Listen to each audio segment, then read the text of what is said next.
Olá, meus amigos, pela graça de Deus, mais uma vez nós estamos juntos. E eu queria, a princípio, orar para que este tempo, esta palavra venha abençoar, edificar e, acima de tudo, impulsionar você na sua carreira cristã. Pai Santo, eu quero te louvar por este momento em que vamos compartilhar da tua palavra que é viva, da tua palavra que é poder, que traz salvação, que liberta, que traz cura, que edifica, que fortalece, que renova, que esta palavra possa operar poderosamente, Pai, na vida daqueles que estão me ouvindo, me assistindo neste momento, em nome de Jesus. Amém. Diga amém. Eu quero que você abra a sua Bíblia ou seu aplicativo, primeira carta de João, lá no finalzinho da Bíblia. Primeira carta, não é o Evangelho de João, mas primeira carta de João, no capítulo de número 4. Eu quero ler junto com você o versículo 17. 1 João 4, 17.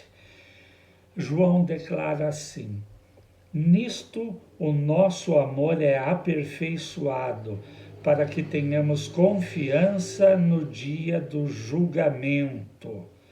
Porque como ele é, assim somos nós também neste mundo. A primeira coisa que eu queria falar, eu já compartilhei algumas vezes, que Deus muitas vezes fala comigo, é lógico, através de um texto, através da Bíblia, mas Deus algumas vezes fala através de um único versículo, de uma única frase, ou até mesmo de uma única palavra. E esta semana eu fui penetrado por uma frase. Penetrado, isso penetrou profundamente. O escritor aos Hebreus, ele declara no capítulo 4 que a palavra de Deus ela é viva e eficaz, a ponto de penetrar profundamente, ao ponto de divisão de alma e espírito, juntas e medulas, e apta para discernir os pensamentos e as intenções. Em Jeremias 23 também, as Escrituras declaram que a palavra de Deus é fogo, é como um martelo que esmiuça, que esmigalha a penha, a rocha. Então, a palavra de Deus ela tem este poder. E eu queria dizer para você que toda palavra que eu ministro, que eu ensino, que eu prego, em primeiro lugar, ela corta em mim. Ela me quebra, né? Se você tem o mesmo sentimento, às vezes, ouvindo a palavra de Deus tem esse poder de penetrar profundamente dentro de nós, e este é o grande propósito, porque esta palavra, quando penetra dentro de nós, ela tem o poder de produzir transformação nas nossas vidas. Mas João, ele está dizendo isto, né, que o amor de Deus ele é aperfeiçoado em nós. E isto é segurança, né, para nós, para que nós tenhamos confiança no dia do julgamento, do juízo final, quando Cristo voltar para julgar. Então, esta palavra penetrou profundamente em mim. Que palavra? Dizia assim: não sou eu, está em mim. Não sou eu, está em mim. Eu fui compartilhar isso com a minha esposa, ela também não entendeu muito bem, mas eu creio que ao longo desta ministração você vai entender bem isto. Mas João, ele está dizendo que assim como Cristo foi quando esteve nesta terra, somos nós também, somos Somos, não é devemos ser. Somos é algo consumado, é um fato. Assim como ele era, nós somos nesta terra. E esta declaração, ela é muito séria, né? Ela é muito forte, ela traz muito peso, né? Porque Jesus, ele é tido como a verdadeira luz que ilumina os homens. Mas Jesus disse para os seus discípulos e, consequentemente, para cada um de nós, que nós somos a luz do mundo. Luz do mundo. Jesus também diz que, assim como ele foi enviado pelo Pai, ele também envia a nós.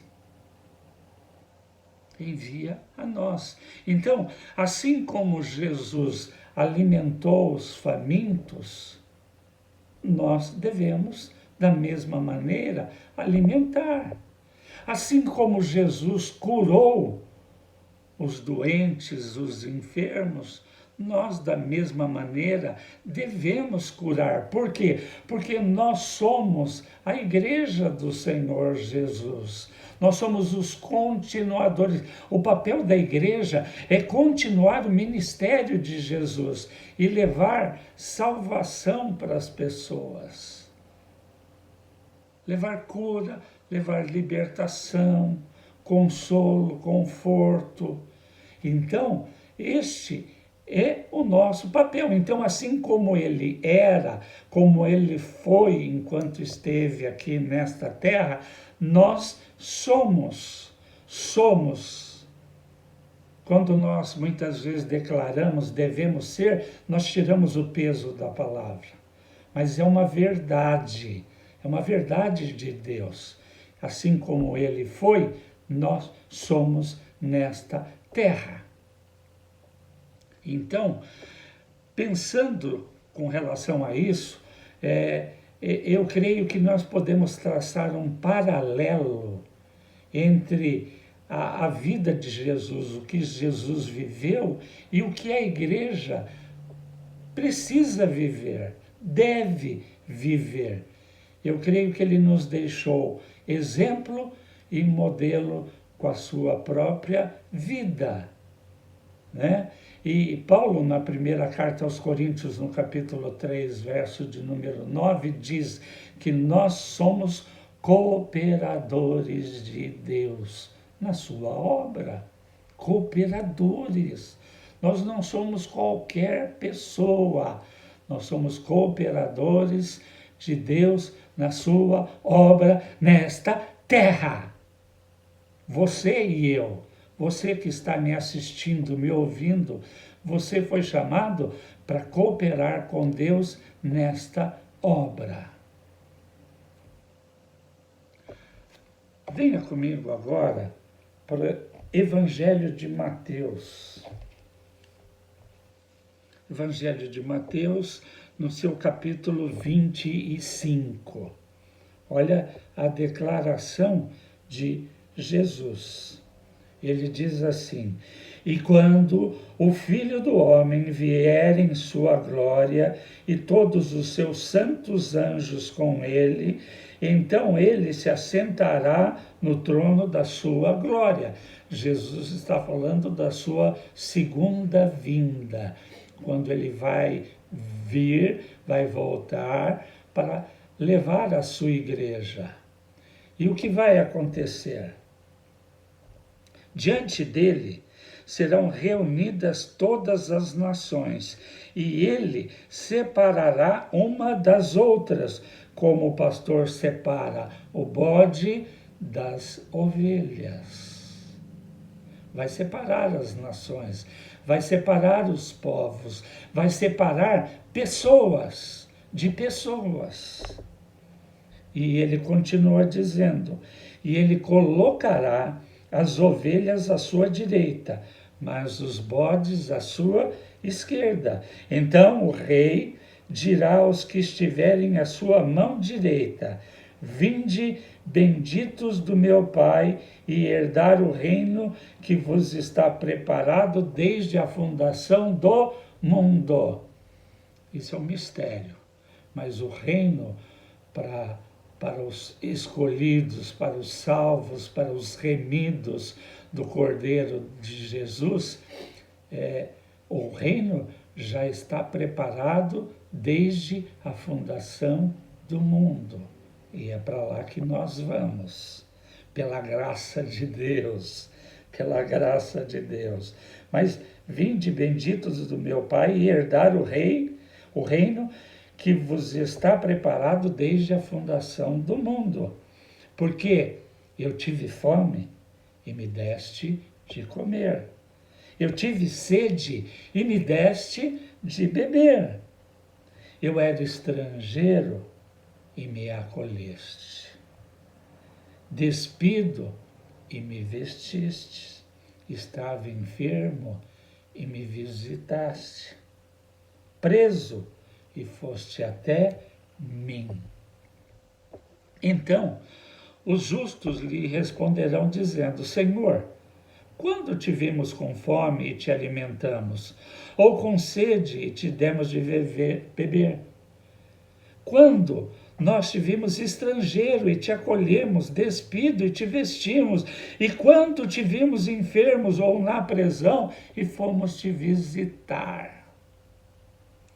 E respondendo o rei, lhes dirá: na verdade, eu vos digo que quando fizeste a um destes meus pequeninos, a mim fizeste.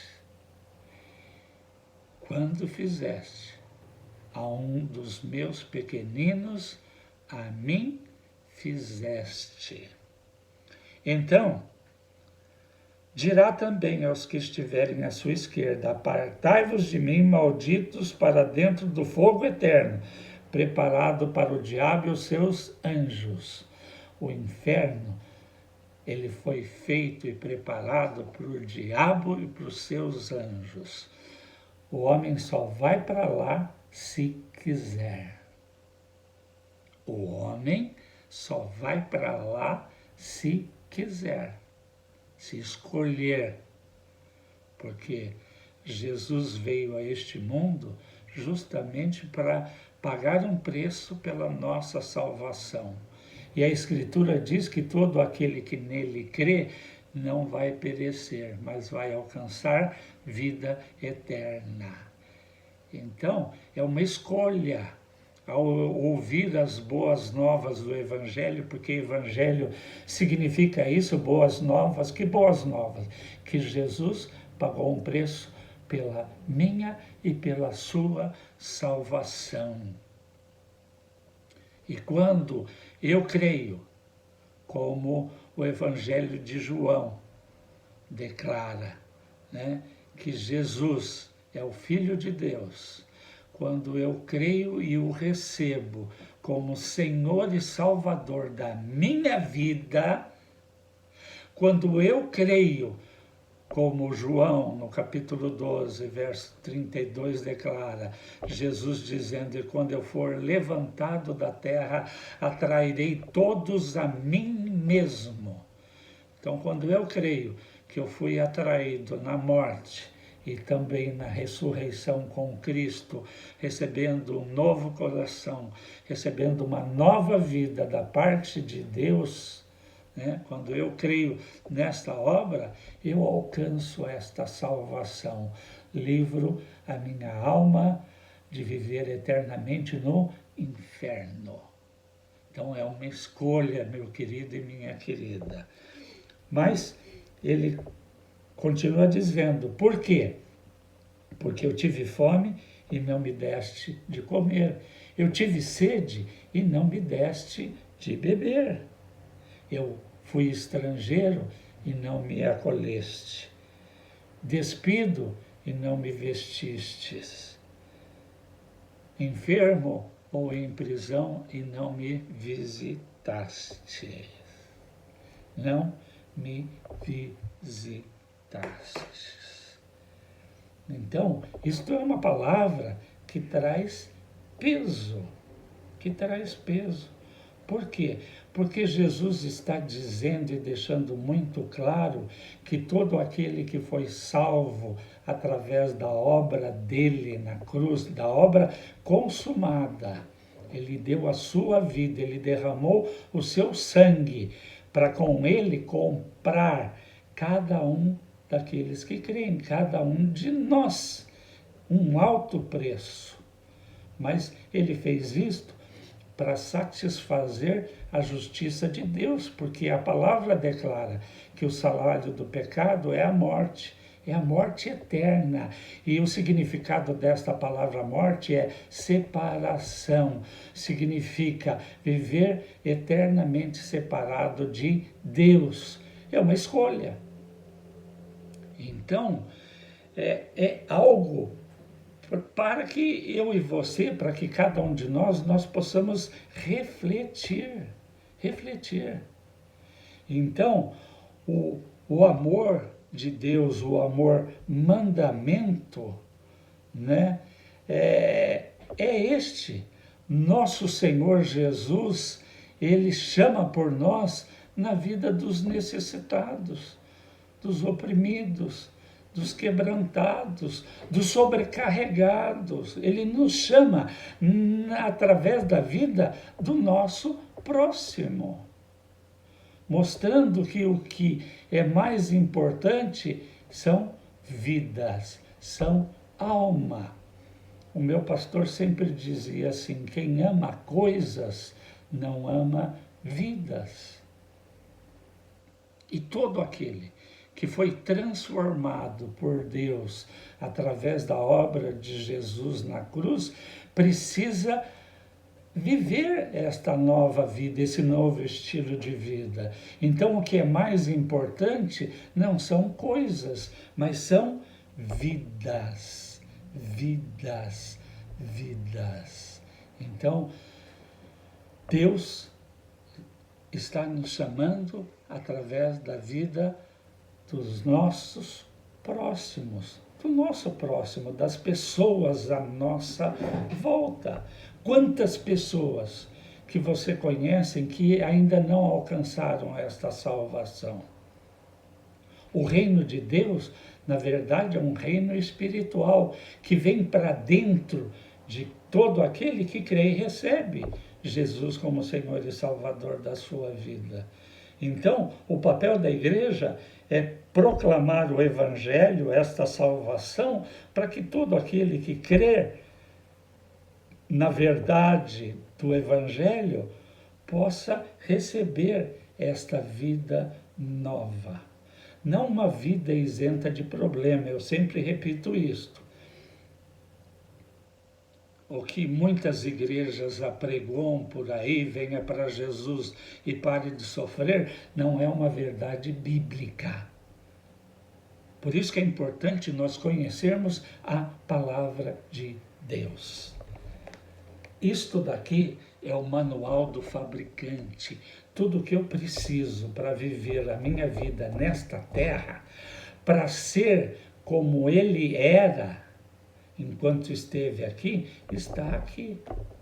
Está aqui. Então eu preciso conhecer a palavra de Deus. Eu só vou conhecer Deus, eu só vou conhecer o seu Filho e eu só vou conhecer o Espírito Santo através das Escrituras, através de uma vida de relacionamento, de comunhão, através das Escrituras e através da oração.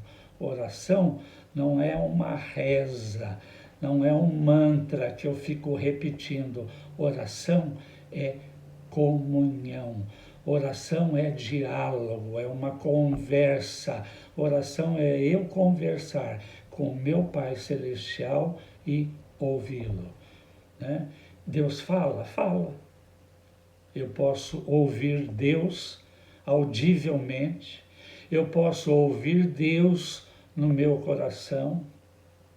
Eu posso ouvir Deus através de alguém que traz a palavra de Deus até mim, para mim, mas o usual, eu vou ouvir Deus através das Escrituras.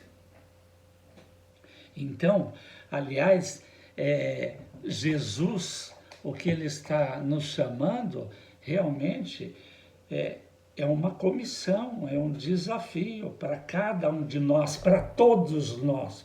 Não é somente para pastores, não é para o padre, não é para o líder espiritual da sua vida. É para todos, para cada um de nós. Quando ele diz, assim como ele foi nesta terra, nós somos, isto traz responsabilidade para cada um de nós. Isaías 61 é um texto bastante conhecido, quando o profeta ele está declarando sobre a vida de Jesus. Ele diz assim: o Espírito do Senhor está sobre mim, porque ele me ungiu com um propósito. Então, quando você olha o original desta palavra Espírito, né, é Ruach ou Ruach. Você pode escolher ali a vocalização desta palavra, mas que fala de uma capacitação moral, mas que fala de uma capacitação com um dom sobrenatural que viriam sobre Jesus. Há muitas indagações de quem estaria declarando isto, mas é o Senhor. O profeta está declarando que isto iria acontecer lá na frente. Muitos e muitos anos atrás já havia esta declaração, que o Espírito do Senhor viria sobre Jesus.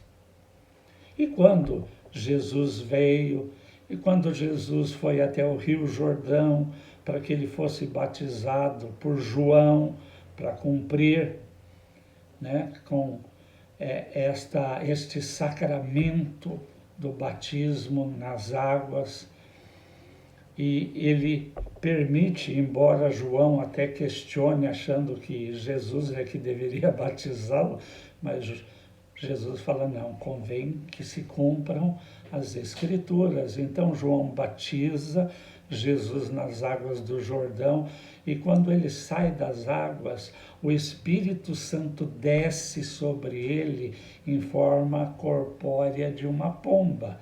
Mas o Espírito Santo não é uma pomba, o Espírito Santo não é um poder. O Espírito Santo é uma pessoa, é a terceira pessoa da Trindade. Aí, quando você vem para o Evangelho de Lucas, venha comigo, no capítulo de número 4,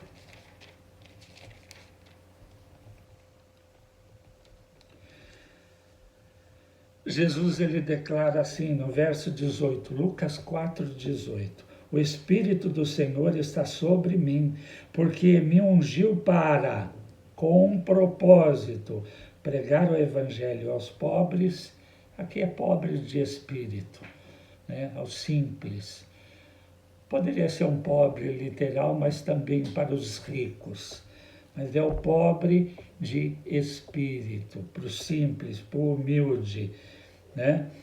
Ele enviou-me para curar os quebrantados de coração, para pregar libertação aos cativos, restauração de vistas aos cegos, e para pôr em liberdade os oprimidos, e para pregar o ano aceitável do Senhor. Aqui espírito, a palavra espírito no original é justamente pneuma, que é a terceira pessoa da Trindade. O próprio Espírito Santo veio sobre a vida de Jesus, porque ele se fez carne, ele se fez homem, ele abriu mão da sua divindade, da sua glória, de tudo que ele era e de tudo que ele tinha, quando ele se fez carne e veio para esta terra, para este mundo. Então ele foi capacitado, mas ali quem veio foi a própria vida do Espírito. O próprio Espírito Santo veio, né, sobre a vida dele. E interessante que depois, lá no Pentecostes, esse mesmo Espírito foi derramado ali sobre a vida dos primeiros discípulos.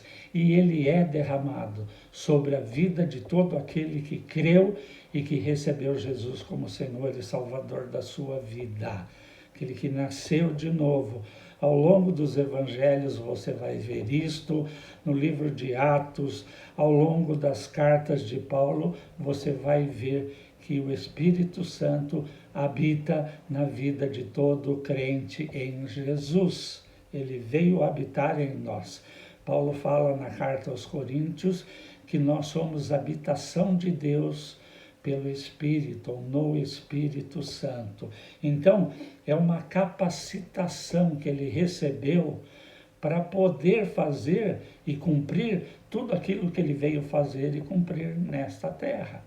Então, é nossa responsabilidade agir como ele agiu, fazer o que ele fez. Alimentar, curar, levar salvação, libertar, enfim, consolar, confortar, e assim por diante. E para que isto fosse possível, Paulo, na carta aos Romanos, no capítulo 5, verso de número 5, ele declara que o amor de Deus, o ágape de Deus, ele está derramado no nosso coração pelo Espírito Santo que nos foi dado. Então, não somente o Espírito Santo veio habitar dentro de nós, mas o amor de Deus também foi derramado em nós através deste Espírito que habita em nós e que nos capacita e que nos habilita a realizar toda esta boa obra. Boa obra. Então, não sou eu, mas está em mim. Então, o que significa isto? Eu vou deixar bem claro para você. Carta de Paulo aos Gálatas.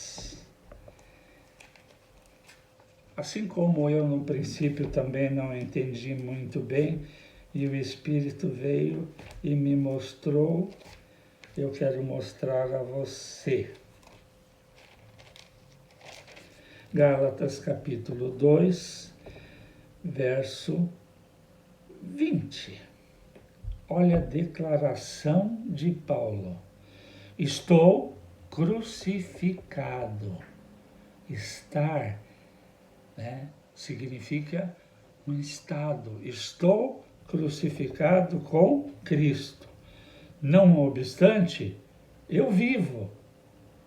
Porém, não eu, mas Cristo vive em mim. Não sou eu, mas está dentro de mim. Não sou eu, está dentro de mim. Não sou eu, está dentro de mim. O que está dentro de mim? O próprio Senhor, o próprio Espírito Santo, que me capacita e me habilita a cumprir este chamado. Cumprir este chamado. Então, o que eu devo fazer? Qual é a minha responsabilidade? Assim como ele amou, eu preciso amar também. Mas não com o meu amor carnal, mas com o amor de Deus, o próprio amor de Deus, o ágape de Deus. O amor que abre mão, que renuncia, que se doa, que se dá, que compartilha, que não é egoísta, que não é soberbo, que não é arrogante, que não busca os seus próprios interesses. Paulo, aqui, esta declaração é o ápice da vida cristã. Não sou mais eu quem vive, é Cristo que vive em mim. Deus é Espírito. Deus é Espírito. As Escrituras mostram isso. E quem Deus vai usar para realizar a sua obra? Usou Jesus, enquanto ele esteve aqui como homem, encarnou, e usa cada um de nós ao longo da história. Ao longo da história. Até que ele venha. Até que ele venha. Então, há um processo de Deus na nossa vida. Deus começou, declara Paulo em Filipenses 1,6, uma boa obra na sua vida, na minha vida. E vai aperfeiçoando, vai trabalhando, através do quê? Das circunstâncias, através do quê? De tudo aquilo que acontece à minha volta, à nossa volta. Por isso que quando Paulo declara que tudo coopera para o bem daqueles que amam a Deus e que são chamados segundo o seu propósito, seu bom propósito, é que até mesmo as circunstâncias mais contrárias, até mesmo a dor e o sofrimento, são ferramentas de Deus para forjar Cristo em nós, em mim, em você. Então, para quê? Nos preparando para esta boa obra. Então, assim como ele foi, você é. Então, não é mais você, mas está em você. O próprio Espírito Santo, a própria capacidade para continuar esta boa obra por toda a sua vida.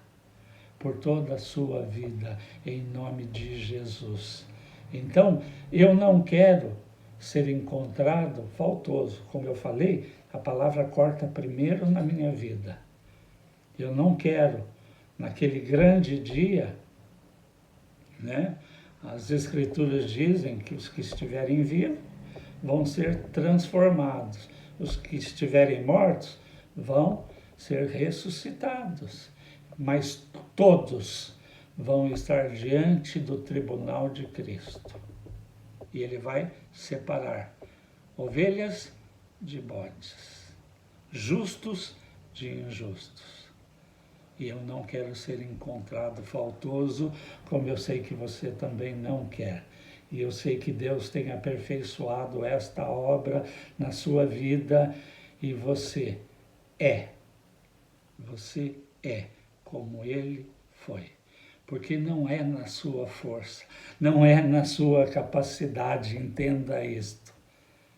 Não é você, mas é Deus que está em você. Nós cooperamos. Nós somos os canais, os instrumentos que Deus usa para levar salvação, para levar cura, para levar libertação, para levar esta transformação de vida. Quando eu prego o Evangelho e alguém crê e recebe Jesus como Senhor e Salvador da sua vida, o reino de Deus é implantado na vida daquela pessoa. Então, não é só salvação. Ele quer ser seu Salvador, mas também Senhor da sua vida. E como ele nos salvou, e nós não merecíamos, é uma salvação imerecida, não havia, não há e nunca haverá mérito em nenhum de nós, nós somos devedores a Deus. Somos chamados para servi-lo. Então, em nome de Jesus, que o Espírito Santo nos capacite a cumprir esta boa obra, e eu quero orar por você. Pai Santo, o Espírito Santo, foi enviado justamente para nos ajudar. Ele é o Paracleto de Deus, ele é o nosso ajudador. Então, que ele nos ajude, que ele nos capacite a cumprir com este chamado, com este comissionamento, e que nós possamos ser canais de bênção na vida das pessoas à nossa volta, dentro da nossa própria casa, na nossa família, na nossa vizinhança, no nosso trabalho, na escola, no mercado, no futebol, não importa aonde nós estivermos, onde cada um de nós estiver, nós somos ali cooperadores de Deus para realizar esta obra, chamados para ser luz do mundo e sal da terra. Em nome de Jesus, em nome de Jesus, amém. Diga amém. Que você tenha uma semana de vitórias em Cristo Jesus. Amém. E até o próximo encontro. Até lá.